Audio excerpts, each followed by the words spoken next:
अगला अध्याय। दक्ष की यज्ञ की रक्षा के लिए भगवान विष्णु से प्रार्थना।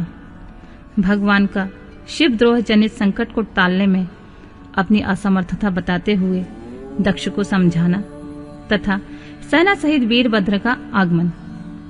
दक्ष बोले, देवादेव हरे विष्णु दीनबंधु कृपा निधे, आपको मेरी और मेरे यज्ञ की रक्षा करनी चाहिए प्रभु। आप ही यज्ञ के रक्षक हैं, यज्ञ ही आपका कर्म है और आप यज्ञ स्वरूप हैं। आपको ऐसी कृपा करनी चाहिए जिससे यज्ञ का विनाश ना हो। ब्रह्मा जी कहते हैं, मुनीश्वर, इस तरह अनेक प्रकार से सादर प्रार्थना करके दक्ष भगवान श्री हरि के चरणों में गिर पड़े। उनका चित्त भय से व्याकुल हो रहा था। तब जिनके मन में घबराहट आ गई थी, उन प्रजापति दक्ष को उठाकर और उनकी पूर्वोक्त बात सुनकर भगवान विष्णु ने देवादिदेव शिव को स्मरण किया। अपने प्रभु और महान ऐश्वर्य से युक्त परमेश्वर शिव का स्मरण करके शिव तत्व के ज्ञाता श्री हरि दक्ष को समझाते हुए बोले। श्री हरि ने कहा, दक्ष, मैं तुमसे तत्व की बात बता रहा हूँ, तुम मेरी बात ध्यान देकर सुनो। मेरा यह वचन तुम्हारे लिए सर्वथा हितकर तथा महामंत्र के समान सुखदायक होगा। दक्ष, तुम्हें तत्व का ज्ञान नहीं है, इसलिए तुमने सबके अधिपति परमात्मा शंकर की अवहेलना की है। ईश्वर की अवहेलना से सारा कार्य सर्वथा निष्फल हो जाता है। केवल इतना ही नहीं है, पग पग पर विपत्ति भी आ जाती है।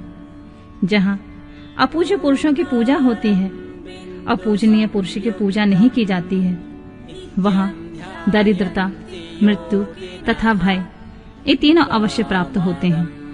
इसलिए संपूर्ण प्रयत्न से तुम्हें भगवान वृषभध्वज का सम्मान करना चाहिए। महेश्वर का अपमान करने से ही तुम्हारे ऊपर महान भय उपस्थित हुआ है। हम सब लोग प्रभु होते हुए भी आज तुम्हारी दुर्नीति के कारण जो संकट आया है, उसे टालने में समर्थ नहीं है। यह मैं तुमसे सच्ची बात कहता हूँ। ब्रह्मा जी कहते हैं, नारद, भगवान विष्णु का यह वचन सुनकर दक्ष चिंता में डूब गए। उनके चेहरे का रंग ही उड़ गया और वे चुपचाप पृथ्वी पर खड़े रह गए। उसी समय भगवान रुद्र के भेजे हुए गणनायक वीरभद्र अपनी सेना के साथ यज्ञ स्थल में जा पहुंचे। वे सब के सब बड़े शूरवीर, निर्भय और रुद्र के समान पराक्रमी थे। भगवान शंकर की आज्ञा से आए हुए उन गणों की गणना असंभव थी। वे वीर शिरोमणि रुद्र सैनिक जोर जोर से सिंहनाद करने लगे। उनके उस महानाद से तीनों लोग गूंज उठे। आकाश धूल से ढक गया और दिशाएं अंधकार से आवृत हो गईं। सातों द्वीपों से युक्त पृथ्वी अत्यंत भय से व्याकुल हो पर्वत, वन और काननों सहित कांपने लगी तथा संपूर्ण समुद्रों में ज्वार आ गया। इस प्रकार समस्त लोगों का विनाश करने में समर्थ उस विशाल सेना को देखकर समस्त देवता आदि चकित हो गए। सेना के उद्योग को देखकर दक्ष के मुंह से खून निकल आया और वे अपनी स्त्री के साथ भगवान विष्णु के चरणों में दंड की भांति गिर पड़े और इस प्रकार बोले, विष्णु महाप्रभु, आपके बल से मैंने इस महान यज्ञ का आयोजन किया है। सत्कर्म की सिद्धि के लिए आप ही प्रमाण माने गए हैं। विष्णु, आप कर्मों के साक्षी तथा यज्ञ के प्रतिपालक हैं। महाप्रभु, आप वेदोक्त धर्म तथा ब्रह्मा जी के रक्षक हैं। अतः प्रभु, आपको मेरे इस यज्ञ की रक्षा करनी चाहिए, क्योंकि आप सबके प्रभु हैं। ब्रह्मा जी कहते हैं, दक्ष की अत्यंत दीनता पूर्वक बात सुनकर भगवान विष्णु उस समय शिव तत्व से विमुख हुए दक्ष को समझाने लगे और इस प्रकार बोले। श्री विष्णु ने कहा, दक्ष, इसमें कोई संदेह नहीं है कि मुझे तुम्हारे यज्ञ की रक्षा करनी चाहिए, क्योंकि धर्म परिपालन विषयक जो मेरी सत्य प्रतिज्ञा है वह सर्वत्र विख्यात है। परंतु दक्ष, मैं जो कहता हूँ उसे तुम सुनो। इस समय तुम अपनी क्रूरतापूर्ण बुद्धि को त्याग दो। देवताओं के क्षेत्र नैमिषारण्य में जो अद्भुत घटना घटित हुई थी, उसका तुम्हें स्मरण नहीं हो रहा है? क्या तुम अपनी कुबुद्धि के कारण उसे भूल गए? यहाँ कौन भगवान रुद्र के कोप से तुम्हारी रक्षा करने में समर्थ है? दक्ष, तुम्हारी रक्षा किसको अभिशप्त नहीं है, परंतु जो तुम्हारी रक्षा करने को उद्यत होता है वह अपनी दुर्बुद्धि का ही परिचय देता है। दुर्मते, क्या कर्म है, क्या अकर्म है, तुम इसे नहीं समझ पा रहे हो। केवल कर्म ही कभी कुछ करने में समर्थ नहीं हो सकता।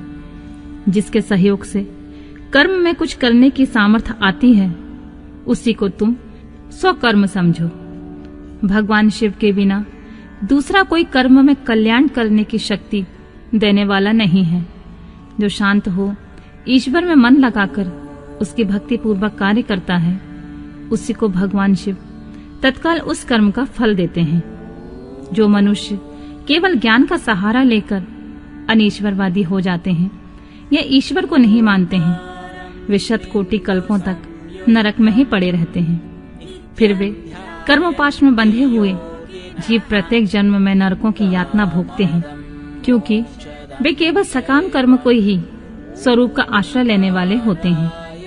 ये शत्रुमर्दन वीरभद्र जो यज्ञशाला के आंगन में आ पहुंचे हैं, भगवान रुद्र की क्रोधाग्नि से प्रकट हुए हैं। इसी समय समस्त रुद्र गणों के नायक ये ही हैं। ये हम लोगों के विनाश के लिए आए हैं, इसमें संशय नहीं है। कोई भी कार्य क्यों ना हो, वस्तुतः इनके लिए कुछ भी आसक्त नहीं होता। ये महान सामर्थ्यशाली वीरभद्र इन सब देवताओं को अवश्य जलाकर शांत होंगे, इसमें कोई संशय नहीं जान पड़ता। मैं भ्रम से महादेव जी के शपथ का उल्लंघन करके जो यहाँ ठहरा रहा, उसके कारण तुम्हारे साथ मुझे भी इस कष्ट का सामना करना ही पड़ेगा। भगवान विष्णु इस प्रकार कह ही रहे थे कि वीरभद्र के साथ शिव गणों की सेना का समुद्र उमड़ आया। समस्त देवता आदि ने उन्हें देखा।